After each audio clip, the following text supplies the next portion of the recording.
Trudeau n'est pas très Charlie. Alors ça, c'est bon. Alors, vous savez ce qui s'est passé en France, décapitation, islamistes, Charlie Hebdo. Grosse semaine pour les Français. Une grosse semaine de djihad au quotidien, des mamies décapitées à Nice. Là, il y aurait une attaque, je pense, contre une église orthodoxe grecque. Je veux dire, il y a tellement de faits divers de type djihadiste que c'est difficile, même pour les militants nationalistes qui essayent d'être aux aguets, de vraiment savoir le nombre de choses qui se passent. Mais je vous dis, ça n'arrête plus les attaques. C'est non-stop. D'ailleurs, les puissances musulmanes, on a l'ancien premier ministre de la Malaisie qui a dit que c'était normal, les musulmans pouvaient tuer des Français. Erdogan, premier ministre turc, qui a dit, ben oui, en fait, la France, elle va payer le prix fort. Le ministre de la Culture turque a dit aux Français, non, à Charlie Hebdo, pour être très précis, que Charlie Hebdo, c'était des fils de chiennes. Vous voyez, ça, c'est un diplomate. Hein? Je veux dire, même Churchill disait pas ça, même le ministre de la Culture britannique disait pas ça aux journalistes pro-hitlériens durant la Deuxième Guerre mondiale. Ils ne traitaient pas de fils de chiennes. Vous comprenez? Les Turcs, ils s'en foutent, ils sont en mode « vous avez attaqué notre prophète, vous avez attaqué Mahomet, on vous traite de fils de pute et de fils de chienne ». Donc, en fait, le monde musulman est un peu dans une espèce de guerre larvée contre la France. La France, c'est sa tradition anticléricale. Hein? Parce que rire des curés, mettre Jésus avec une croix dans le derrière, c'est rigolo. Hein? Qu'est-ce que font les cathos? Ils font rien. Oui, mais quand on met Mahomet avec un croissant dans les fesses, ça se termine en djihad global. Vous voyez? Ça passe un peu moins bien. Donc, le gauchisme est en train un peu de s'effondrer sur lui-même. Parce que les gauchistes qui font venir des milliards, que dis-je, des trillions de Mahométans en Europe et en Occident, pour ensuite rigoler de leur prophète, hein, de Mahomet, et de déclencher une guerre civile larvée, et guerre civile d'un côté seulement. Parce que pour qu'il y ait une guerre civile, il faut qu'il y ait deux camps qui se répondent. Et il y a juste un camp qui attaque. Hein. Il y a juste les islamistes. Les patriotes français qui font sauter des mosquées, on n'en a pas vu jusqu'à présent. OK? Donc, il n'y a pas de guerre civile. Il y a des attentats djihadistes. Ah oui, on nous dit on est dans un cas de peut-être pré-guerre civile. Vous savez, moi, ce que je crois, c'est qu'il y a deux options hein, pour l'Occident face à l'islam. Il y a soit Michel Houellebecq, soit Guillaume Faye. Vous avez soit la soumission, soit la guerre civile. Moi, je vous le dis, je pense qu'on s'en va plus vers la soumission que vers la guerre civile. Ça, c'est ce que je crois. Et le djihad au quotidien, peut-être que ça va créer une réaction de la part des Français. C'est possible. Parce que la France est capable de réagir. C'est un peuple qui nous a démontré à travers l'histoire qu'il a des ressorts. Hein. La France a des ressorts. C'est un peuple qui a une tradition révolutionnaire. Ce n'est pas du tout le cas des Québécois, par exemple. Donc, c'est possible que ça finisse par des violences urbaines, etc. Mais franchement, je pense que Michel Houellebecq, c'est plutôt lui qui a vu juste. Et d'ailleurs, en passant de soumission et de dhimitude, vous savez, les dhimmis, c'est ceux qui ont un statut spécial en islam, hein, les chrétiens et les juifs, qui se soumettent à la taxe de capitation, la jizya, qui payent un impôt supplémentaire pour finalement vivre dans un pays musulman.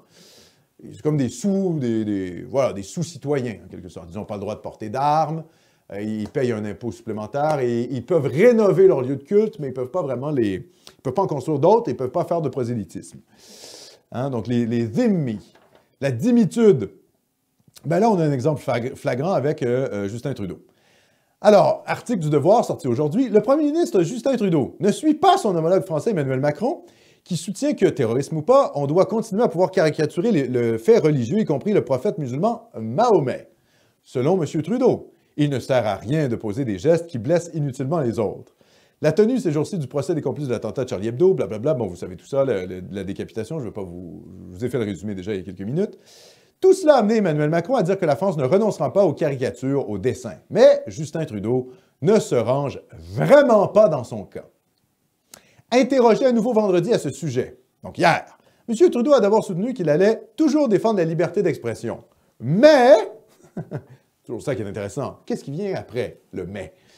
Mais la liberté d'expression n'est pas sans limite, a ajouté le premier ministre. On n'a pas le droit, par exemple, de crier au feu dans un cinéma bondé. Il y a toujours des limites. Hey, c'est quoi le rapport? Il n'y a aucun rapport. En fait, c'est criminel de crier au feu dans un cinéma, s'il n'y a pas de feu. C'est ça. Oui, tout à fait. Donc, non, mais c'est la criminalisation de la liberté d'expression. Oui, son analogie est débile et en plus, ça fait pas de sens sur le plan légal. Non, mais là, Trudeau, on se demande toujours où il est perché où. Il prend pour les djihadistes. Ben, bien sûr, c'est son électorat. Allumé. Dans une société pluraliste, écoutez bien, dans une société pluraliste, diverse et respectueuse comme la nôtre, nous devons être conscients de l'impact de nos mots, de nos gestes sur les autres, particulièrement ces communautés et populations qui vivent énormément de discrimination encore. Donc, vous voyez, là, on est dans la logique un peu du marxisme culturel. Dominant-dominé. Les Blancs dominent, symboliquement, et les musulmans sont dominés. Donc, on peut rire des dominants, mais quand on rit des dominés, on accroît l'oppression sur les dominés, hein, les pauvres petits musulmans dominés. Donc, c'est du marxisme culturel. C'est du Hegel. Hein? C'est la dialectique maître-esclave qu'a reprise Marx sur les classes sociales et que les marxistes culturels appliquent sur les groupes culturels.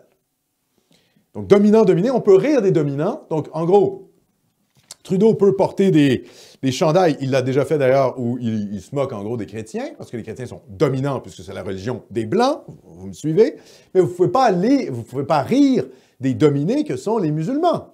Marxisme culturel. Bon. Selon M. Trudeau, la liberté d'expression doit s'exercer dans le respect pour les autres et avec le souci de ne pas blesser de façon arbitraire ou inutile. Alors, écoutez, quoi dire? Le respect pour les autres. Ben, écoutez, la démocratie libérale, bon, on aime ou on n'aime pas, mais enfin, c'est le système dans lequel on se trouve. Moi, je ne suis pas un grand fan, mais enfin, on va faire avec.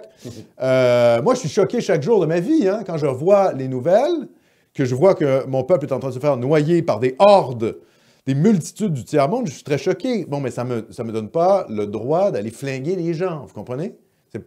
Donc, être choqué, c'est pas un droit de commettre de la violence politique, sinon on s'en sort pas. Sinon, c'est infini, quoi. Si on se met à mettre des balises pour pas choquer les gens, je veux dire, moi, quand j'entends Valérie Plante, je suis choqué. Bon, est-ce que ça justifie des actions violentes contre Valérie Plante? Bien sûr que non, vous comprenez? Donc, ça n'a pas de sens de dire, bon...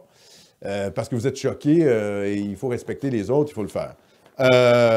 Mais Trudeau est dans son logiciel multiculturaliste. Donc, dans une société pluraliste diversifiée, ben, il faut faire attention, il ne faut pas trop rire des minorités pour le vivre ensemble. Donc, il faut finalement se soumettre aux djihadistes qui nous égorgent parce qu'on rigole de leur prophète. Et évidemment, il faut dire que dans le monde anglo-saxon, cette tradition anticléricale française n'existe pas. Trudeau, là, je dis ça pour les Européens, il a un patronyme français, mais sa langue maternelle, c'est l'anglais, et il est dans un monde mental anglo-saxon. Ça, il faut comprendre ça. C'est pas du tout quelqu'un proche de la France sur le plan culturel. C'est vraiment progressiste de type nord-américain. Et dans le monde nord-américain anglo-saxon, mais c'est la même chose en Grande-Bretagne, il n'y a pas cette tradition iconoclaste anarcho-anticlérical que représente Charlie Hebdo. Comme je l'ai dit, hein, des dessins de Charlie Hebdo anti-chrétiens, il y en a beaucoup plus que des anti-musulmans, là. Je veux dire, des curés qui... bon, enfin bref, vous voyez, là, des trucs pipi, caca, poil, bite, cul, là. C'est ça, là. Il y a quelque chose d'extrêmement... Harakiri. Harakiri, exactement. Quelque chose de très, très adolescent chez Charlie Hebdo. Et il mélange ça à la religion, les curés qui tripotent, les servants de messe. Bon, vous voyez, des trucs anticléricales. Et les caricatures anti-chrétiennes en France ont une très, très vieille tradition qui précède Charlie Hebdo aussi. Tout ça n'existe pas vraiment dans le monde anglo-saxon, où même la gauche américaine, qui est très radicale, n'a pas cette tradition, évidemment, pas de rire des musulmans, ça évidemment, à cause de son marxisme culturel, c'est plutôt islamo-gauchiste, mais même là, il ne rit pas vraiment de Jésus non plus, hein. Il n'y a pas de journal satirique américain où vous voyez Jésus avec une croix dans le derrière en riant du pape qui est homosexuel puis qui tripote. Ça n'existe pas, vous comprenez? Donc cette tradition typiquement franco-française anticléricale est complètement incomprise dans le monde anglo-saxon. Et les anglo-saxons, comme Trudeau, les gauchistes comme ça, considèrent que c'est totalement délirant, quoi, en fait, la tradition française. Et même aux États-Unis, vous savez, ça me rappelle, parce que même si aux États-Unis, il y a le premier amendement, donc la liberté d'expression blindée, enfin, la plus blindée en Occident, c'est jamais totalement blindé. Moi, je ne crois pas à la liberté d'expression totale. Un régime politique va toujours encadrer la liberté d'expression. D'ailleurs, la preuve en est voilà, on est toujours encadré. Parce que si on peut caricaturer Mahomet, il y a quand même la loi Guesso, Fabius Guesso, en France. Je rappelle quand même ça. Donc, la liberté d'expression, dans le cadre d'un régime politique, est toujours cantonnée. Évidemment, dans les pays les plus autoritaires, en général, on ne peut pas critiquer le souverain. Bon, dans la démocratie libérale, on ne peut pas critiquer idéologiquement des choses. Il y a des choses auxquelles on ne peut pas toucher. Même aux États-Unis, d'ailleurs, parce que ça va vous mener à de l'exclusion sociale. Donc, je pense que la liberté d'expression va toujours être limitée, peu importe le régime politique. Même un régime libéral qui défend la liberté d'expression comme aux États-Unis, il va toujours être limité. Mais même aux États-Unis, ça n'existe pas, cette tradition-là de gauche. Et quand il y a eu un pasteur, rappelez-vous cette histoire, il y a un pasteur américain qui a voulu brûler un Coran. L'armée américaine, c'était il y a quelques années, je crois, à l'époque, je ne sais même pas, est-ce que c'était sous Obama, c'est possible. L'armée américaine a été voir le pasteur, a dit « Écoute bien, mon gars, tu peux le faire, tu peux brûler le Coran. Le problème, c'est qu'on a des bases américaines dans à peu près tout le Proche-Orient.